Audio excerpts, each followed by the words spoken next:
Hey guys, welcome back to another episode of my Chapter to Chapter series. It's been a while. I sincerely apologize for that. I got sick. This time it was pretty bad. I got fatigued really bad this time. No matter what I tried to do, it just wasn't right. I really did try to vlog and try to get a lot of my content out, but the fatigue was crazy. So ultimately, I just decided to take it easy and try to rest and recuperate so that I could get back to it. With that being said, something that I wanted to talk about with all of you guys is a conversation that I had Friday. And as some of you guys might know, Fridays are my laundry days. So I like to get up really early in the morning. I'll get up around 5 in the morning, leave the house around 5:30 in the morning. There's usually no one there on a Friday. And that's usually why I go. It's quiet. I can get what I need done and out. But for the last month, there is a 50-year-old man that kind of pops up. And we have coffee together. We sit and we talk. One of the conversations that we had Friday that really struck me and is really relevant in my book. I bring it up in my book. I talk about it. The concept of living together. On Friday, we were having our coffee, and he asked me what my ethnicity was. And so I told him. I was telling him, and he was kind of shocked. So I was like, yeah, like my parents, they came to this country, and it's the whole immigrant story. And he looked at me, and he was kind of just like, how old are you? And I told him I was 29. I think he was kind of thrown off because the conversations that we had up to this point have been very mature conversations. We talk a lot about life, and this is why I love talking to older people, because they have perspective about life that I don't, and getting to hear what they say, getting to hear their stories, it helps. It helps give me that perspective and give me a reason to build onto my life and do more with my life. But the conversation that we were having that really struck me was it was about living together as different ethnicities, different people.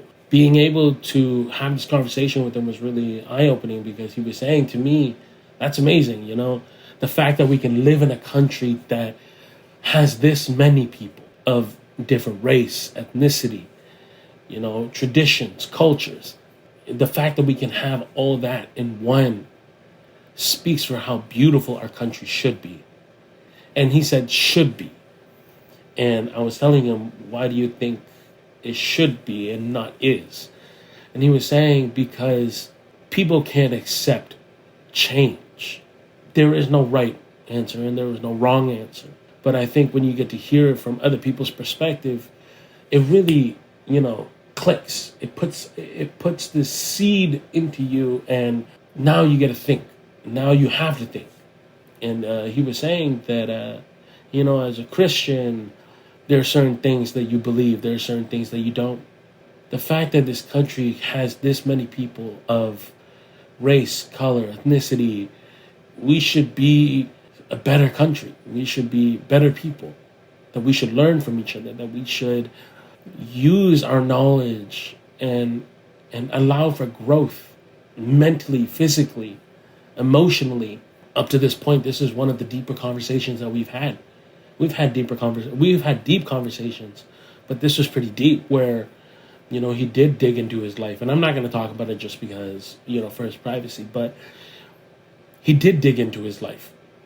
And I got to hear how his perspective in life changed. One of the things that I heavily believe in is learning from each culture, tradition, religion, from each walk of life. I think these are very special. I grew up with a lot of Muslims. I grew up with a lot of blacks, whites, Asians. It was very multicultural, right? And with that, I grew up knowing a lot of things. I grew up seeing a lot of things. But once you walk out and you walk out into the real world and you start to see certain things, it becomes very different. And I started to see that difference very young in my life. I started to see the ignorance that people had. And I started to see the ignorance that I had. And that was when I wanted to kind of learn about certain things. And I became open to the idea and the possibilities of learning from different cultures, from different people, from different religions. And it's been a great experience up to this point. I talk about it in my book a lot because this is what I experienced growing up. This is what I'm experiencing now. The willingness to just listen and hear what people have to say. It's very beautiful. But are you willing to see the beauty? I wanted to thank you guys again so much for following my journey. Thank you guys for the love and the support. I promise you guys I am back on my weekly grind. I will pump out one vlog and, whatever else that I do pump out, I hope that you guys support and love. This channel isn't just built for one thing. What I wanted was to be able to showcase anything and everything. So I hope that you guys see what I have for this year and continue to support me. Thank you guys so much. Bye-bye, guys.